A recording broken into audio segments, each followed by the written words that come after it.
My name is Foley, and I am a very, very proud Detroiter.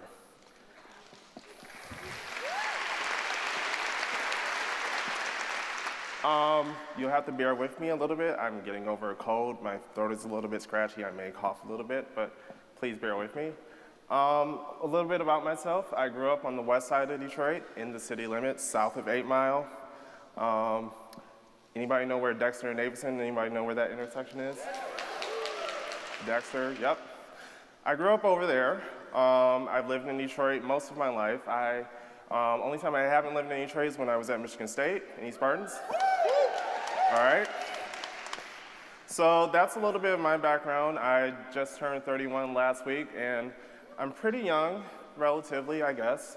But I've written a book called How to Live in Detroit Without Being a Jackass. And the book is not out yet, but it comes out next month. I don't want to promote it too much, you know. But I wrote this book because there have been a lot of books written about Detroit. Charlie Duff has written a book. Mark Benelli has written a book. I mean, there's just so many books about Detroit. But I kind of wanted to write something about the here and now of Detroit and what's going on. As far as there's a lot of new residents coming to Detroit. And a lot of new residents may not be familiar with the kind of Detroit that I grew up in. I've lived here all my life. My mom's entire family is from here. A lot of my dad's family is from here. We go way back to the 30s and 40s. I'm talking about Coney Gardens, Black Bottom, North End, East Side, West Side. I've got relatives like up and down 94, Inkster, Canton, Belleville, Ecorse, River Rouge. So there's a lot of things I wanted to share about Detroit that many people might not know about. And part of that is I use a quote from Wayne County Prosecutor Kim Worthy, and she says, I have to read it off my cue card because I can never remember it. Only when we are honest about our issues can we truly solve them. And one of the bigger issues going on in Detroit right now is this sort of divide between old Detroit and new Detroit. I'll start with new Detroit. It's kind of been used as an insult to people, to a lot of the people moving here, that a lot of quote unquote new Detroit people don't really leave downtown and midtown. They are only concerned with restaurants and bikes and startups and pop-ups and things like this. A lot of these things that may or may not have been in Detroit over the last, 100 years or so, but that's that's what people tend to think of when they say new Detroit. It can be used as an insult, like I said, but we've got to get over that. So there's also, on the other hand, there's old Detroit, and I sort of bristle at that term a lot. But when people say old Detroit, they talk about like the poverty, the crime, the blight, everything that's not midtown and downtown, quote unquote, and that's also used as an insult because people will say old Detroit and they'll say like, oh, you're old Detroit. You don't want good things to happen in Detroit. You don't want, excuse me, you don't want progress. You don't want new business. You don't want the population to go up. You don't want the tax base to go up. You don't want your schools improved. And I don't necessarily think that's true. So one of the things that, my voice is going out again, sorry. One of the things that we have to confront is this divide between old Detroit and new Detroit.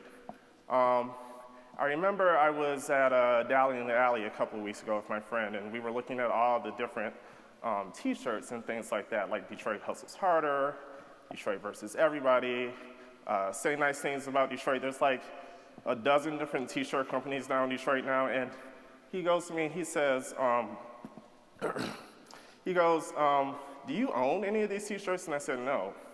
He's like, why not? And I said, because it seemed like growing up in Detroit, you didn't necessarily have to wear it on a t-shirt. I don't think anybody has a problem with the t-shirts, but at the same time, it's like growing up in Detroit, there's a certain culture and a certain swagger that we have growing up in the city that if you say you're from Detroit, you don't necessarily have to say it on a t-shirt. It's just in you. It reflects who you are. It reflects in everything that you do.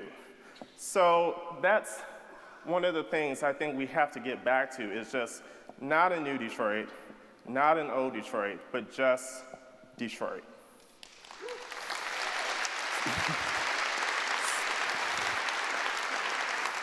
So because I have a terrible memory, I need to refer to my cue cards again, and I've got 7 solutions for getting back to just Detroit. And the first thing we do, we have to realize just how big Detroit is. Detroit is 139 square miles. You've probably heard that number a lot. You've probably seen that you can fit the city of Boston and the city of San Francisco inside the city limits and still have room for another city. So you have to realize that it's not just Midtown and downtown. You have to realize that there are so many different neighborhoods. We can go all day comparing neighborhoods. I haven't lived in every single neighborhood, but like I said, I've got family all across the city. I've got friends all across the city. And one of the things that sort of annoys me about when you go online and you might read a comment section or a forum or something like that, and it'll say something to the effect of, downtown is great, but don't go into the neighborhoods. Stay away from 6 Mile, stay away from Dexter, and it's like the house I grew up in on Glendale and Petoskey, that whole neighborhood, Russell Woods, it looks pretty much the same as it did 15, 20 years ago when I was there. So I get annoyed when people say things like, don't go to the neighborhood I grew up in, don't go to the neighborhood my aunt lives in, don't go to the neighborhood my cousin lives in, because they're doing just fine. You know, there are neighborhoods that are thriving outside of downtown. There are places to explore, restaurants, museums, the Redford Theater, all these different places across the city that people don't realize because they come downtown and they don't leave downtown. Excuse me. So that's number one. Number two, we've got to start listening to people outside downtown and Midtown, listening to everyone in Detroit. When we look at other cities like Portland and Austin, and especially Brooklyn, we've had it's happened over and over again where people have moved into these cities and they start dictating to the older residents and the more established residents what they think they need. You need to have this, you need to have this kind of neighborhood, you need to have this kind of business. Excuse me. So once we start listening, we have to realize that the people who live here, their concerns are valid, their hopes, their wishes, their dreams. When we start listening to them, we have to start treating them like our neighbors. We all might not live in the same neighborhood, but we're all Detroiters, we're all neighbors. We have to start listening to each other. And don't overtalk them either. Too often you go to meetings and community conversations. I'm not sure if you guys have seen the video of Matt Damon talking to that one woman, and he's kind of over talking her about diversity and things like that. That happens all the time, not just here in Detroit, but in a lot of cities similar to Detroit. So we can't overtalk each other either. Number three, don't make assumptions about people that live here. People come up to me and say, Aaron, oh, you're so well-spoken, you're so well-polite. That's so surprising for someone that grew up in Detroit. And I'm like, it's I'm still standing here. I haven't been shot. I'm not, I don't, all those things that people assume that a Detroiter has to go through in order to make it out of somewhere. And it's just I went to good schools. My family's college educated and things like this. And it's people will see someone from Detroit and not assume that we have those sort of backgrounds. I can pull up my Facebook right now and go through my whole list and see a bunch of people just like me who grew up in Detroit. And we're just living regular, normal, boring lives. So, so let's not make assumptions about people that live in Detroit. Number four, just because you don't see it happening doesn't mean that it's not happening. There's been a lot of media coverage about the city, and you see a lot of new businesses that have come up in the last 2 or 3 years. And it's kind of a slight to all the businesses that have been here for 10, 20, 30 years. And people will say things like, well, how do we know that there aren't businesses out outside of these places that just popped up? Or how come I never see these types of people in the media? How come I never see these type of businesses? Well, that kind of goes back to what I said earlier about getting to know the neighborhoods a little bit better, because once you get to know the neighborhoods better, then you'll see the types of businesses that, you know, we had barbecue before Slows opened in Corktown, you know, like, you know, things like that. So I thought about the earlier talk just now about the garment district, which is great because I think it'd be really cool if like Detroit did have a garment district, but I thought about like my great aunt Inez. I'm gonna shout her out because I know my mom's watching the live stream. My great aunt and all her sisters, including my grandmother, they were all seamstresses. A lot of black women, especially in the 30s, 40s, 50s, 60s, 70s, 80s, 90s, a lot of black women learned how to sew, and there was a fashion industry here in Detroit back in the 40s and 50s. It was almost exclusively black because the city was still very segregated at that time, but we had fashion shows. We had fashion shows in people's houses and churches and social clubs and halls and things like that. And my grandmother, if she was still living, she would tell this story about, who knows the singer Lou Rawls, saying, you'll never find, na, na, na, na, that guy. When he was a young, you know, these fashion shows way back in the day, and it wasn't just my great aunt, there was a whole industry around it. They brought all these younger singers into town, into Detroit. They were touring and they would stop by these fashion shows, and Lou Rawls butted into my grandmother's dressing room because she was one of the models, and she just pitched a fit and kicked him out of the dressing room not knowing it was Lou Rawls. So then she's sitting in the audience and this guy comes out on stage and starts singing, and she tells my her then fiance, not my grandfather, she says, that guy was in my dressing room, oh my gosh. So you have tons of stories like that. We need to start learning more about the history of Detroit and start listening to people, because a lot of these things that we talk about are brand new, have been happening, they are happening. We can't forget that. Thank you. Number 5, this kind of relates to my earlier point, be inclusive.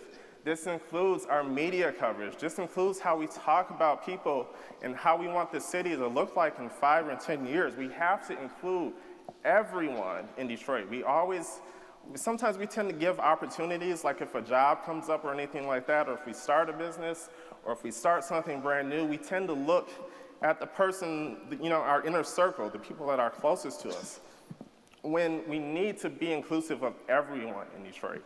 We need to start realizing that there are people with skills, all types of skills, all over the city. We need to start tapping into those networks, expand our social circles, expand who we talk to, and basically expand so it's just not people that look like us. I mean, this is on almost every side of the fence. We have to be inclusive of everyone. Number 6, this is something that it's kind of weird to explain, but I'm going to try my best. No one person is more Detroit than the next person. No one person is, I'm not more Detroit than anyone else in this room. You're not more Detroit than me.